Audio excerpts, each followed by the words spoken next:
All right, class, we need to talk about the verb ser versus estar, because anytime you want to say is or are, you have to ask yourself, am I going to use ser or estar? Because they do both mean to be, but they have very specific reasons as to which one we need to use. So let's find out a little bit more about that.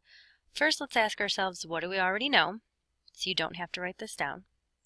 You already know, and you already have in your notes, that ser is to be, and it's okay to say permanent, but we know much more now. We know that it's used for relatively permanent characteristics like physical descriptions, personality traits, and profession. We know that ser is used to discuss possession, origin and nationality, when and where an event is, what an item is made out of or what material it's made from, and to tell time. So we already know this about ser. Poem with two P's and a T tell us our reasons to use ser. Well, let's get into our estar notes. Let me set this back the way it was. There we go. And let's move on. So, writing in your notes, you were writing down that estar means to be. And of course, you know that what follows that is temporary. It's what you already know. We're going to learn more today. And you already know that estar is not a regular verb. If it was regular, this is what it would look like. But you know how to conjugate estar. It's not just a sto, it's a stoy. And what else is special? If you said, Profe, there are more accents, you would be correct. We need an accent on the bottom 4 A's. So please fill in your estar chart. And we're going to start talking about the reasons to use estar. Okay, don't write this down yet. I just want to give you a preview screen like I did with your ser notes. The reasons to use ser can be remembered by saying poem with two P's and a T. Again, this is not a very catchy saying, but you can remember your reasons to use estar by saying left desk. I really wish this would stop popping out. Left desk will be what we're going to be writing in our notes today. So, let's go. At the top of your paper, please write reasons to use estar. Or maybe not the top of your paper, but after your estar chart. Reasons to use estar.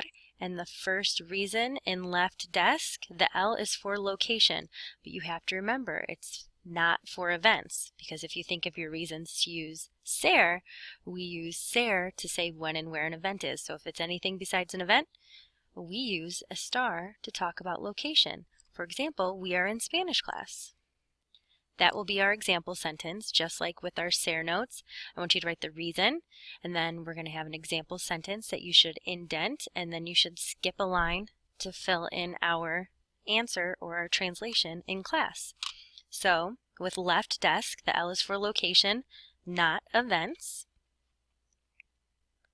And one thing to be really careful of here is even if I want to say where the school is located or where your house is located, even though your house and the school are probably not going to grow legs and walk away, you use estar. To which most students would say, but Profe, that's a permanent thing because my house isn't going to move. It doesn't matter. If you're talking about location, as long as it's not an event, you use ser. You use estar. All right, let's move on to our E and F in left desk. The E and F are for emotions, like here, the girls are not angry. So write down your reason, example, sentence, and skip a line. And the F is for feelings. So location, not events, emotions, feelings. And like the question, Anna, are you tired? That would be a feeling. And reason, example sentence, skip a line. Let's find out what the T is for in left desk. The T is for anything else that may be considered a temporary characteristic, condition, or state. So this does also include progressive tenses, and you might not know what a progressive tense is yet, depending on if we've taken the notes on them or not, but we will very soon if we haven't already. So the T is for temporary characteristics, emotion, or states or conditions, and this does include progressive tenses, like the present progressive, which we'll be taking notes over soon, which is a conjugated form of estar plus a word ending in ando or yendo. If you don't understand that yet, you will soon.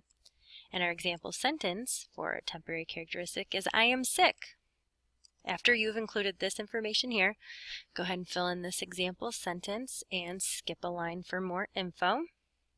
And let's talk about what the desk is for in left desk, or reasons to use Estar. This is sort of a tricky concept. It's tricky as far as how to explain it, but we will talk about it in class. The desk is for a description of a specific item as opposed to the group at a certain time, or if that description is different from usual. So an example sentence of this would be, this apple is delicious. This apple is delicious. So please fill in what desk stands for, your example sentence, and skip a line. To sum everything up,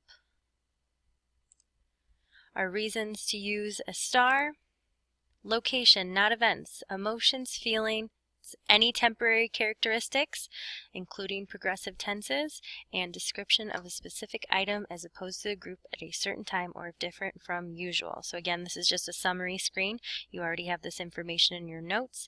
We will be talking about all of this in class. Thank you for taking your Estar notes. And don't forget, anytime you say is or are, you need to ask yourself ser or estar.